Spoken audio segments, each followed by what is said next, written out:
So Vern had a friend named John who managed a band and manages a band where his dog plays the guitar and his cat sings. Everyone is amazed by this. No one understands how they're doing it. It just becomes a huge hit and word spreads. It goes viral. The band starts traveling around the country and John makes a lot of money from the band's success. Now, eventually, this caught on so much that it got popular even in Italy. And a very famous musician there wanted to hear the band live to see if all the buzz was actually true. So he invited John to Rome. John accepted the invitation, brought his cat and dog with him, ready to play. Before they played, the Italian musician began a dialogue with John. The musician asked, John, look, I really don't care about your actual band. I just want to know the secret. How do you do it? John replied, I don't do anything. The dog plays the guitar and the cat sings. It's as simple as that. Come on, John, the musician challenged. Just tell me there's no way this is real. Look, John responded, this is my livelihood. I can't go around telling the secret. I make a career out of this. The musician just really needed to know. So full of curiosity, he persisted. John, money is nothing to me. I'll pay you whatever it is you want. Just please tell me, how do you do it? So John quickly looked around to make sure that no one else was listening.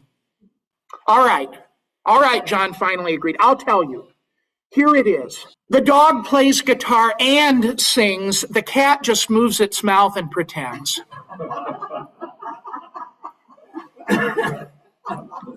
It is time to hear a new song. It's time to sing a new song. This is what Molly shared with us from Isaiah chapter 42 this morning. Sing to the Lord a new song, his praise from the end of the earth. Let the sea roar and all that fills it, the coastlands and their inhabitants. Let the desert and its towns lift up their voice. Let the inhabitants sing for joy. Let them shout from the top of the mountains. Let them give glory to the Lord and declare his praise in the coastlands. So it is that we might respond to God's great action in our lives and in our world. In 2nd Isaiah's day, it was all about responding to God, making a way home for the people who were in exile in Babylon. And truly, something new was happening in the near term, and the people needed to get ready for that new thing. We heard just a couple of weeks ago, Isaiah chapter 43, verse 19, the words of the Lord, I am about to do a new thing. Now it springs forth. Do you not perceive it? In Isaiah chapter 42 now, we are moved to participate in this great newness and restoration that God is doing by replying now with our own song. God does a new thing, we sing a new song. A new act of God deserves a new song, does it not? A lot of what 2nd Isaiah tried to do in his poetry was to get the people to remember something really important about the past, to get them to embrace their future with a sense of hope and trust. It was about remembering who God was, but it was also remembering who they were, and maybe also who they were not. We all live by stories. We live out those stories. We also have stories that we might live instead. But we forget our stories and live by autopilot so much of the time. I've always maintained that the easiest way to remember our stories is to put them to music, to listen and even to hum along, maybe even sing the songs that return us to consciousness. I know I've said this a million times. I say it to my classes in the seminary. I don't remember the first Bible stories that I was taught as a kid, but I remember that Noah's Arky song that went on forever. Rise and shine, give God the glory, glory, children of the Lord. That has stuck with me. That's what I remember. In her essay, The Song of the Ascent, Rabbi Karen Kadar writes of the silence and recovery of this song. There is a song as you ascend toward that secret vision of who you are. It sings with the sweetness of heaven. I hear it play from within the power of a symphony and the simplicity of a single melody. I hear the song when I dream of who I could be. I hear the song when I imagine how my life will be. I become the song when I create all that I have dreamed, imagined, and envisioned. When I become my dreams, I live to the rhythm of the divine reason for my life. When I don't, my soul is painfully silent. I have witnessed this silence. It is the void in our lives that we believe would be filled if we only knew what to do with our days. It may be a dissatisfaction with work or with our daily routines. The mistake that we make is that we believe that the cure is in the doing something right, while it is really in the being of who we are. Somewhere along the way, someone told us that we shouldn't or couldn't or really can't be who our soul longs to be. So we became who we thought we should be and lost our authentic selves.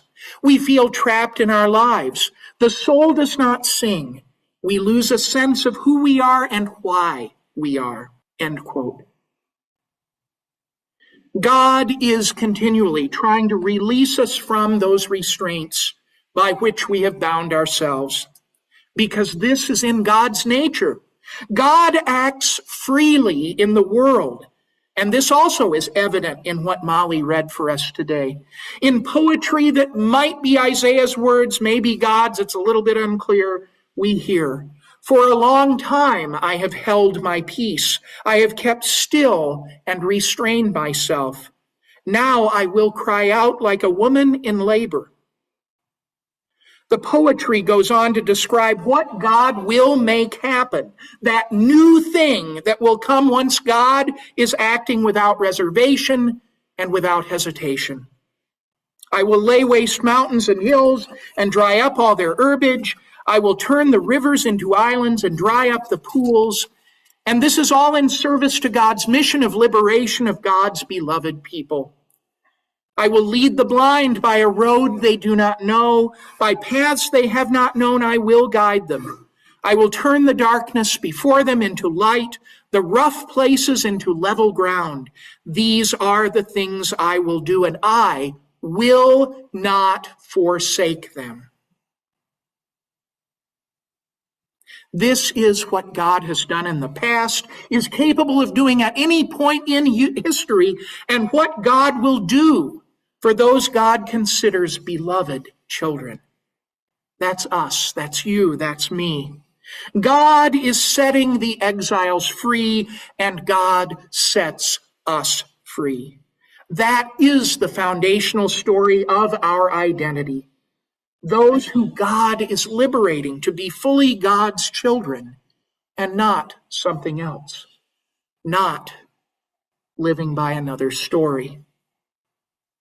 And this, to me, is at the heart of what happens in that discovery at the empty tomb. The resurrection, of course, when that gets told, that has happened. The resurrection has taken place. When the women arrive at the scene of the tomb with their spices prepared for proper treatment of the body, they are met with the aftermath of a new thing that God has done.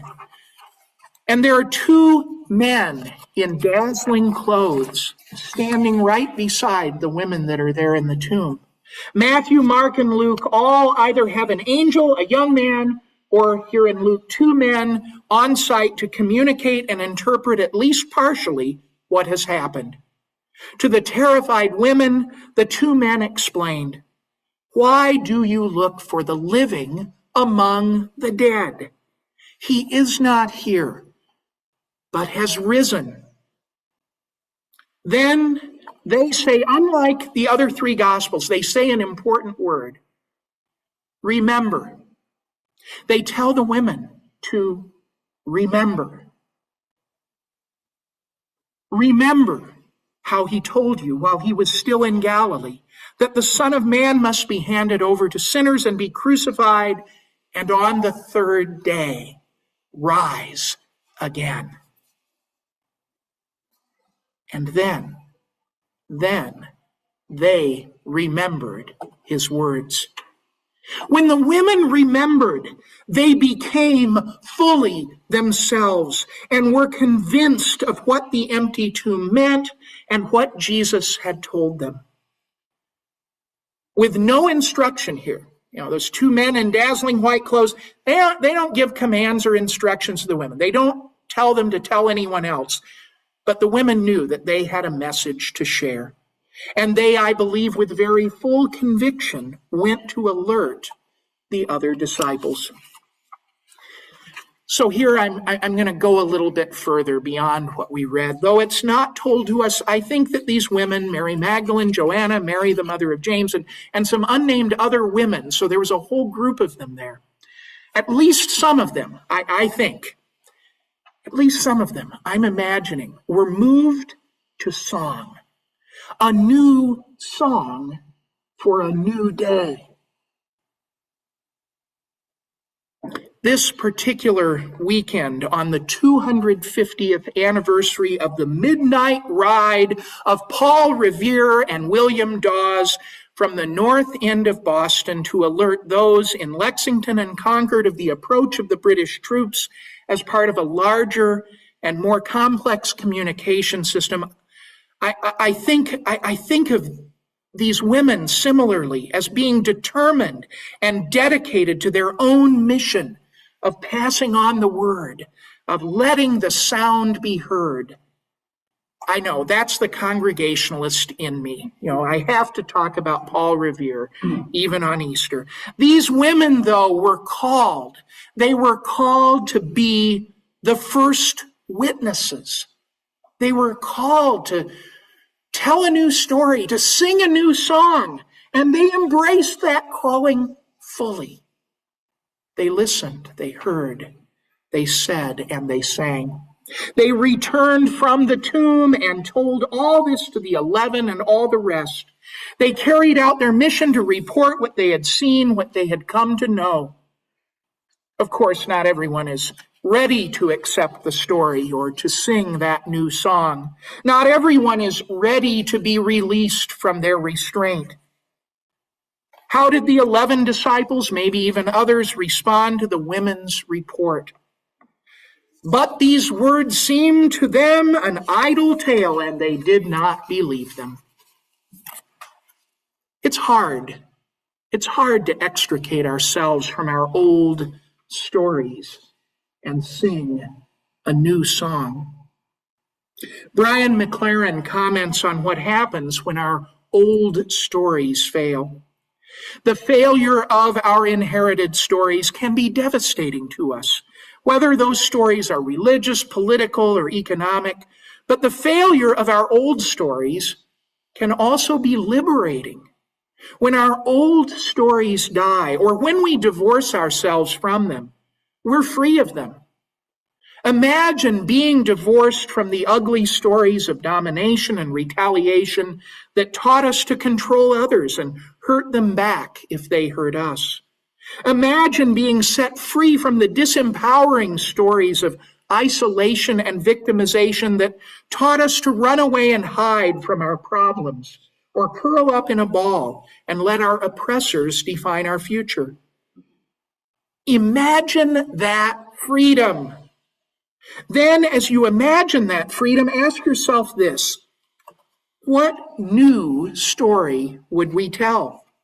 Could we discover, tell, and live a new story, a love story of renaissance, resilience, and even resurrection? Now, I do need to say, Peter, to his credit, believed enough to try to find out for himself, and thereby moved things forward so that all of the disciples eventually could set aside the old story of death and restraint and be liberated to sing that new song of life that overcame death, of freedom that removed all restraints to praise and joy. Eventually, the old story gave way to the new song. So this isn't a spectator event.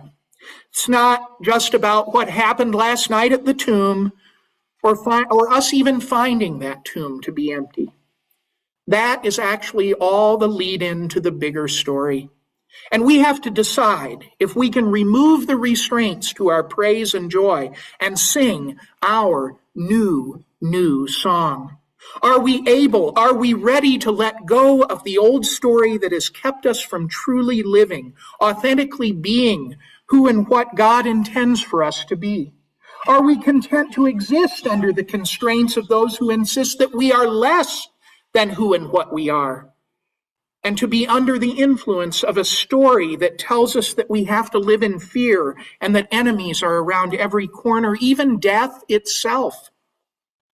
The resurrection event reverses this story. It calls it into question, and it replaces it with a new story that is so great that it's even worthy of putting to music. This Easter Sunday, may we not be timid.